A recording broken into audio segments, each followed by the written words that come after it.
আসসালামু আলাইকুম রহমতুল্লাহ। ফ্রেশ এগ্রোর আরেকটি নতুন ভিডিওতে আপনাদের স্বাগতম। তো আজকের এই ভিডিওতে মূলত আমরা কথা বলবো ঘর জীবাণুমুক্তকরণ নিয়ে। তো এই ভিডিওটি পুরোটা দেখলে আপনারা আসলে কিভাবে ঘর জীবাণুমুক্তকরণ করতে হয় সেই বিষয়টা আশা করি সম্পূর্ণভাবে শিখতে পারবেন। তো ঘর জীবাণুমুক্তকরণ মূলত 3টি ধাপে করা হয়। প্রথম ধাপটি হলো পরিষ্কার পরিচ্ছন্নকরণ, দ্বিতীয় ধাপটি হলো ধৌতকরণ, তৃতীয় ধাপটি হলো ধূমায়িতকরণ। তো প্রথমে আমরা পরিষ্কার পরিচ্ছন্নকরণের যে কৌশলটা আছে ওইটা জেনে নেব।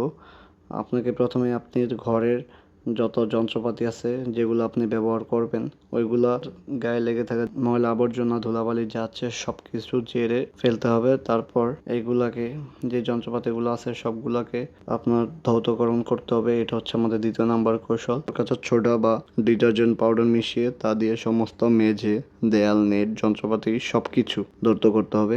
এরপর আপনাকে যা করতে হবে সেটা হলো 20 লিটার পানিতে 10 গ্রাম পটাশিয়াম পারম্যাঙ্গানেট, যেটাকে আমরা পটাশ বলে থাকি, ওইটা দিয়ে সমস্ত ঘরের দেয়াল, নেট যা সব কিছু ধৌত করতে হবে। এরপর 1 লিটার পানিতে 500 গ্রাম পাথর চুন দিয়ে 3 থেকে 4 ঘন্টা ভিজিয়ে রাখতে হবে। আপনাকে খুব সাবধানতার সহিত দিতে হবে। তারপর আপনি চাইলে এখানে একটু লবণ 1 কেজি বা 2 কেজি লবণ ছিটিয়ে দিতে পারেন। এতে করে আপনার ঘরে রক্তামশার যে সমস্যাটা এটা অনেকাংশেই কমে যাবে।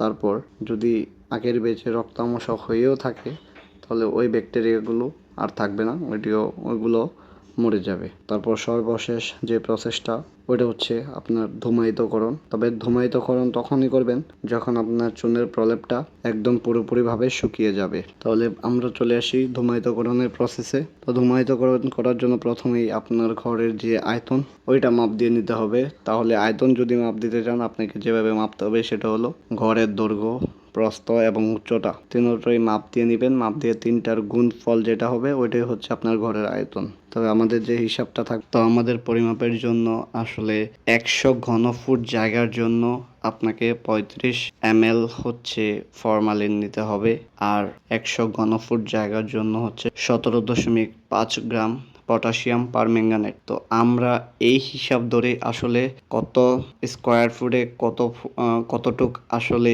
পটাশিয়াম পারম্যাঙ্গানেট বা পটাশ অথবা ফরমালিন এই দুইটা উপাদান আমাদের লাগবে। এটা হচ্ছে আমরা জায়গার পরিমাপটা বের করে তারপরে এই হিসাবটা করব। তো এখন আমরা চলে যাব আমাদের দাঁড়ানোর পর একই সময়ে একসাথে সবাই ফরমালিনের বোতলটি ওইটাতে ঢেলে দিবে। ঢেলে দেওয়ার পর এখান থেকে ধোঁয়ার সৃষ্টি হবে। এই ধোঁয়ার মাধ্যমে একটা রাসায়নিক বিষক্রিয়া তৈরি হয়, 2টা অ্যাসিড তৈরি হয়, ওইটাকে বলা হয় ফর্মিক অ্যাসিড। ওইটা বিষাক্ত যত জীবাণু আছে সবগুলাকে মেরে ফেলে ঘরের এবং ঘর জীবাণুমুক্ত হয়ে যায়। তবে এই প্রসেসের প্রথমে আপনাকে পর্দা অবশ্যই নামিয়ে রাখতে হবে। পর্দা নামিয়ে তারপর এই প্রসেসগুলো করতে হবে। এভাবেই আমাদের ধূমায়িতকরণ প্রসেস শেষ হবে। তবে এই ধোঁয়া আপনাকে 5 থেকে 6 ঘন্টা অবধি রাখতে হবে, তাহলে হচ্ছে প্রপার কাজ করবে। যত ধরনের বিষাক্ত পোকামাকড় বা যত ধরনের বিষাক্ত যেগুলো আমরা চোখে দেখতে পারি না এরকম জীবাণু থাকে সেগুলো সব মরে যাবে।